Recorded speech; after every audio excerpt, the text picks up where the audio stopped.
Alright, this is Michael at GY Store. Let's check this out, see if actually the brake bleeder is actually fixed or not. We'll find out right now.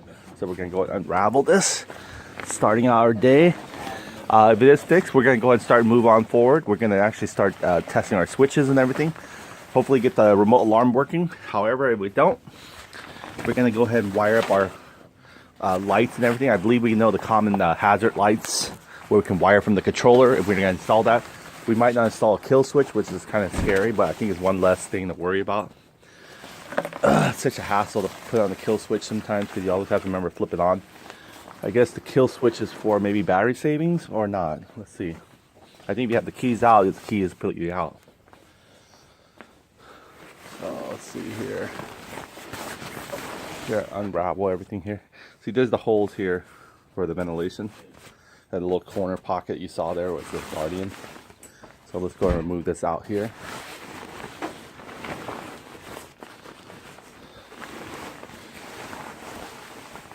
Alright.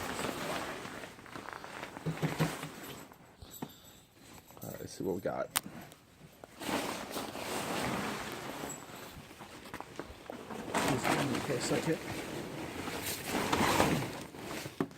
This is actually getting pretty compactable, but it's still not like the other one yet, but alright, so let's see. Oh, it's pretty good knee pad. Look at that. Straight for your knee, get a little softer. I don't see anything here, it's dry. And now the test of actually opening that cap up and really seeing if it is or not. So, need this last sheet here almost. Just need a little bit part here. This isn't from it. I mean, it has to be a little closer to be able to consider, you know, something that has a brake bleeder. Okay, so let's check this out. We'll open it up.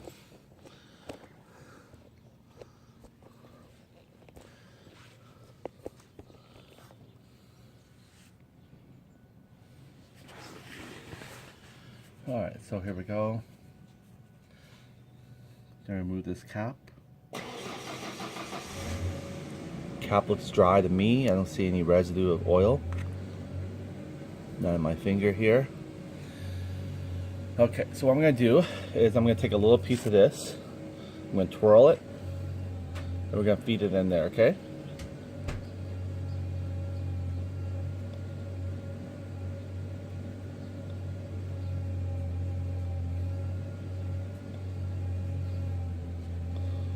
Okay, there we go.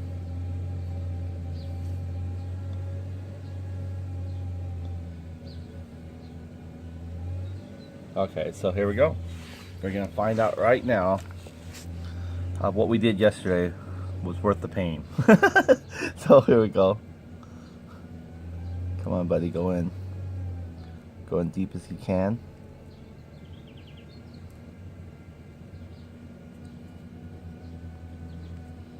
Alright.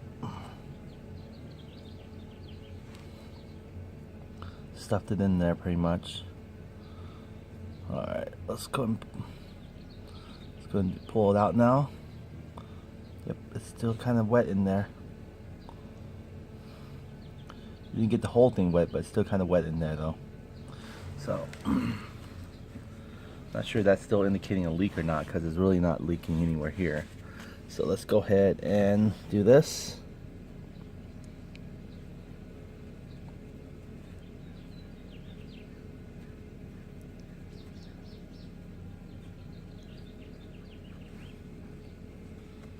Okay, let's open it.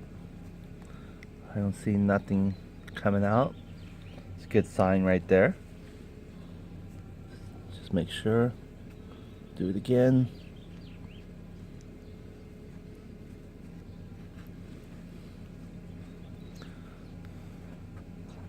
I don't see no really leakage here as well.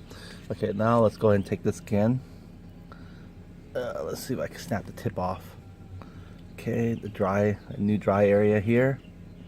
Poke that in there.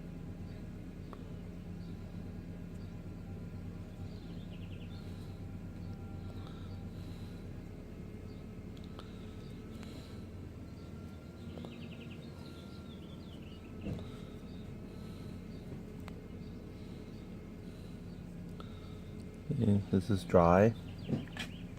Okay, let me go and take a little piece of this again. Let's roll it up. We're rolling it up. Trying to get as thin as possible in there, but my rolling is not that great. There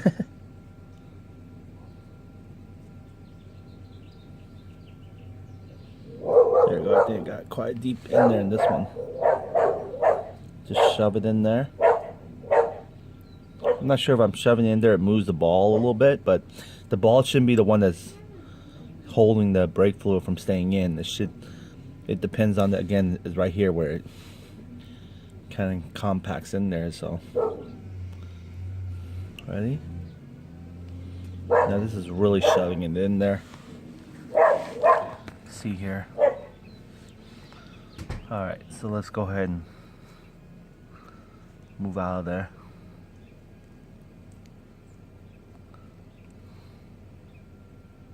Why not? Just the tip part. It's kind of wet. That's it. So it's not much at all. Tip part's always going to stay wet, I guess.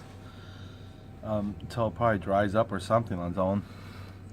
Build a little crusty buildup or something. So let me go ahead and try to do some more there. It's not leaking abundantly. Okay, so here we go. Put that guy back in there. Just kind of shove him in there.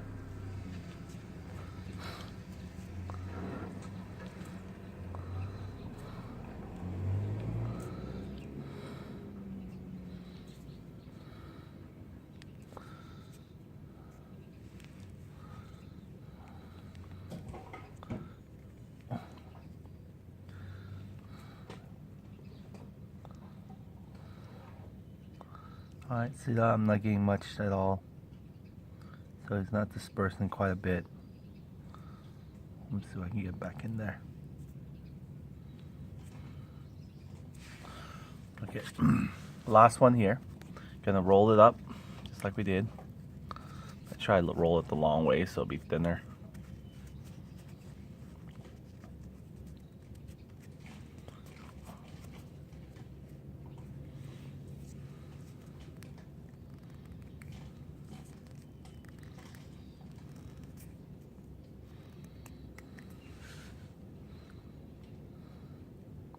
This one's gonna go in really good.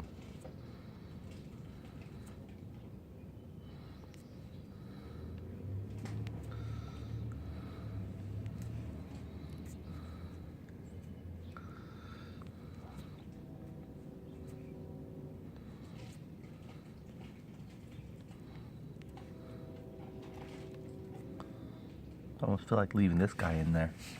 Let him do his thing, kind of wick out all the rest. Then we can come back to him. Okay, let's just leave him in there. Let's see if he can actually pick up on all the rest of the fluid that's still remaining in there. Wish I can almost close it like this, right? I can't close it though. Still got a cap in there. Alright, we'll leave him in like this. We'll just keep him shoved in. Let's see if he can actually get fully soaked. And in the meantime, let's put this little rubber guy back in this little boot area. And you know, it's funny thing, last night I always forget to empty my pockets out, and there was these two screws here. I remember I knew I probably would have them here and here. So I guess what we want to do is still troubleshoot it. So I don't want to tie it yet, and I still need to break this guy off of here somehow cleanly. Hopefully he comes off easily, right? Who knows? I did, you know, put him through a tremendous amount of mounting, try to get him to stick in there, because I guess the plastic had oil in there, so it wasn't. So we can actually put our new one here, this guy here. So we'll find out. Hopefully this guy is the right one for it too. I hate to break this guy out and find out the other one wouldn't be suitable as well.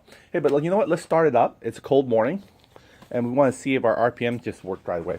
I'm thinking what happened was when we tapped our orange wire, our yellow wire to all these little circuitry here, we got the orange and we got the blue. We might have, you know, caused a little bit of a short circuit or intermittent signal to our RPM gauge cluster, or even our whole entire gauge cluster. The only thing about this one, it has a little water spot right here. Let's see if you can see it with the light. I felt really bad for this guy. I should have just removed them. All right, just what happened was the metal clips. If I removed the metal clip, the plastic wouldn't eat each other like this. It was the metal clip that did number. Trying to see if I can angle in a light where you can see that water spot. You can see it from here, I think. Yeah, there you go. See that? I couldn't get that water spot out, unfortunately. Okay, so let's go ahead and do this. We'll start up. We'll fire it up early in the morning. Morning brisk here.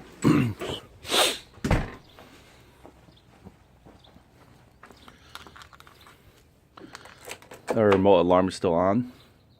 Our gauge cluster is still not, well, it's not picking up yet, but we'll find out when it starts, right? So let's do this. Turn on our kill switch. Well, actually, our kill switch is on. Our brake lever is held on by the tie strap. 1, 2, 3. Oh, look, our RPM did start working, right? We're doing it again. 1, 2, 3. We're gonna not use the manual choke yet. Okay. 1, 2, 3. 3 times the charm. You can see the RPM gauge here is closer to what? 1200? I mean, it's not, yeah, it's closer to 1250. Why don't we try to go for 1500, right? Let's do it. So I'm going to twist this guy here, enriching him a little bit, turning him clockwise. That pushes up the throttle cable here. And let's rev this up to 1500.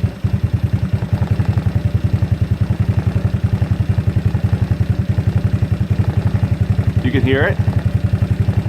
Sounds different, doesn't it? Between 1250 and 1500, sounds a lot different. There's 1500 right there. This will probably help our start a little bit. Actually, it's around, I don't know, probably closer to 1489. It looks like it's not exactly at 1500 from this side here. But it depends on how you look at it. So it is probably 1500 and over. Yeah.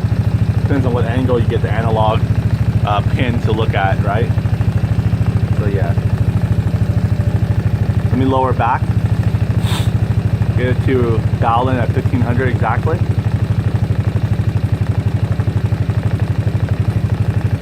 Okay. The white smoke here is not because it's thin, it's actually because it's cold. So that's just normal. In the meantime, let's go ahead and see our battery level. 13.4. We can shut it down now. We're not tuning today right now. But what we are going to work on is wire work. So you can see here our gauge cluster stabilized.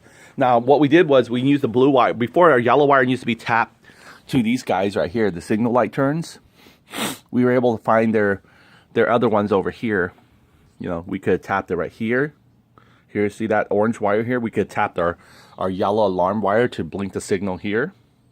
And we could tap the yellow wire to the blue wire, which you can see the blue wire right here, see? We could tap those ones right there.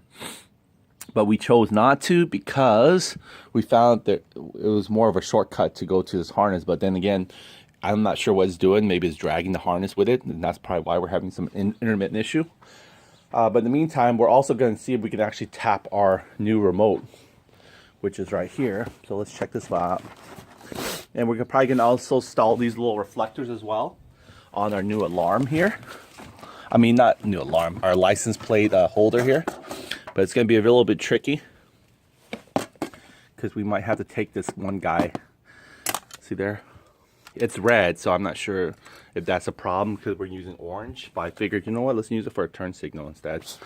You know, but it might not be possible. Who knows? We'll see. I'm not sure if it's legal. That's the thing. Well, everything we did here is not street legal. I wouldn't advise to consider it street legal. Okay, let's go and look at for our switch because we've got to start modifying the switch now if we're going to start, you know, getting our ride ready for riding purpose. So we got quite a bit to do today. So we're going to do our best. Okay. There's switches probably in here. Probably is in here, yep. I'm going to put some of our switches in here. There's our switches. The backing should be probably in here as well. It fell. So I decided to move it in there. Hopefully it didn't do too much damage here. It kind of fell on its own. I think it's okay.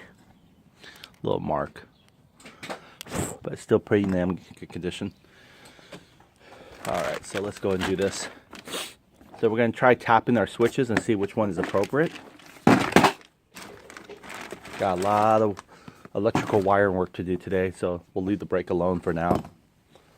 I think we're okay with the way it is. If it's just leaking off that little cap there, it's not even coming all the way forward. More than likely, it's minuscule compared to last leak that was showing in the thread. So, all right, so here we go. Gotta modify all these guys here. That's not bad. It started up without the manual choke, and it's pretty good. It feels like a good 69 degrees still here inside. Outside maybe, if you're lucky, 70. So it's still pretty chilly for a cold start on a PWK, and it still kept its charging. I mean, still kept its cranking at the third crank.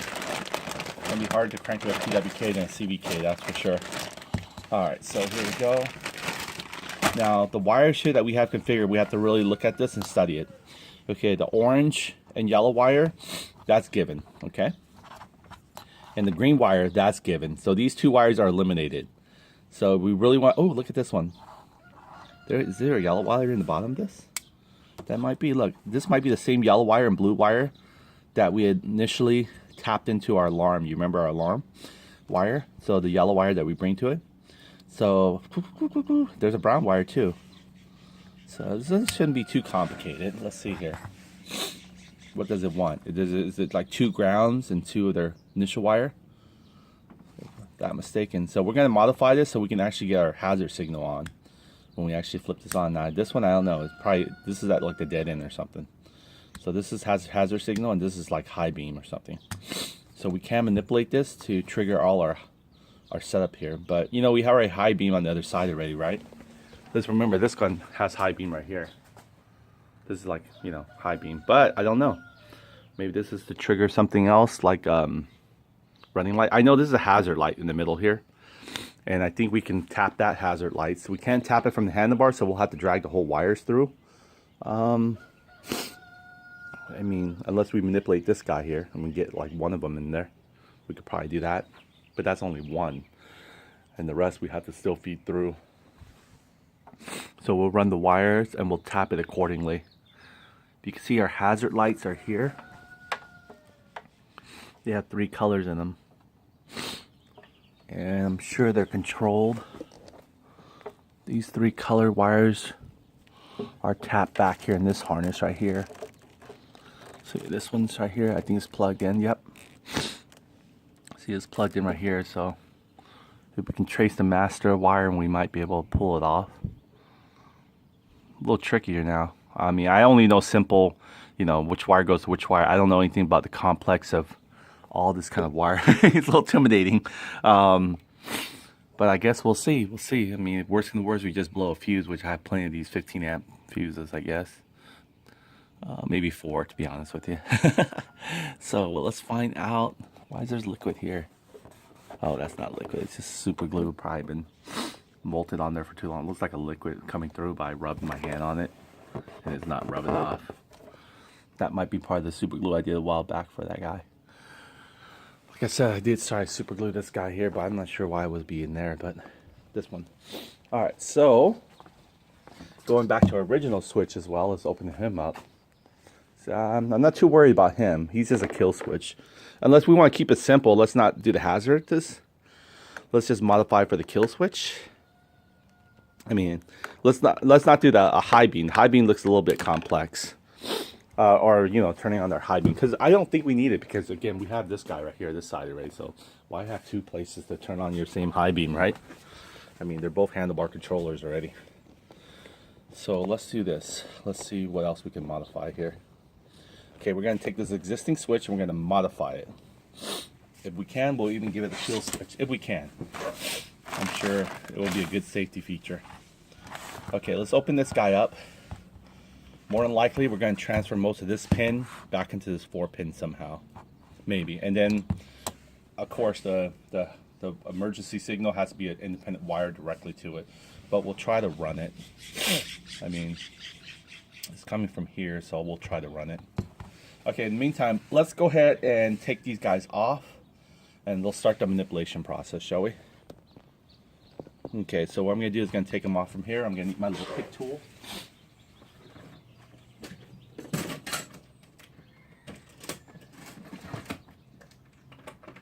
Always fun. Oh, by the way, I found out that I don't really have a head cold. I have allergies, so I'm going to take my allergy pill real quick. I'll be right back, and that's what's causing me to sniffle and sneeze. Is the pollen. I realized if you look at spring is here. You look at that tree, beautiful blossom. Look at that. We have some nice peach trees, some nectarines, and that's what's really causing my allergy. So let me go and get my allergy pill real quick. I just take some over the counter once here. Well, I'll show you. I'm not sure if it'll help you guys, but this is what I take for allergy. Oh, I need to avoid that allergy. Where is that guy? Here we go. Adequate. Probably a cheap Walmart version. I don't know, but it works out for me. Allergy relief. Take one. There we go. That's the one I need. It comes in a pill like this. Got a rice cooker there, Asian, early in the morning. Okay. Allergy, come I got hurt. I don't know how to say my language to my aunt. She's older, so I'm trying to use my water here. Cool. Yeah, now you'll see me. Watch, I won't have the sniffles for a long time. So we'll find out.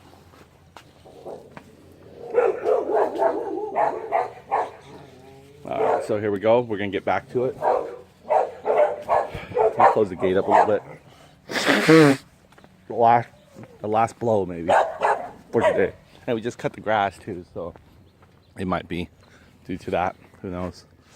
But yeah, it's nice. I thought I had a head cold the whole time, and all it was my allergy acting up. It's warning, you know. I don't feel a fever or anything. It's just the way that my running nose and that. So, all right. So this is a good knee pad here. I like this. Keep this in hand in case we need to go down again, and we will go down.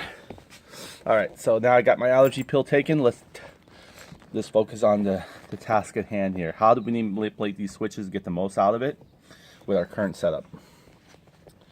All right, let's do this. I'm not sure how we're going to get the kill switch either, but we'll figure it out. All right, so here we go. All right. The minute I take it, like within like a couple minutes, I start feeling better. It's like a histamine blocker. It blocks all those pollens from irritating your eyes and your nose. So it helps both my eyes as well. Okay, let's first open this guy up. I'm excited. Something new to do.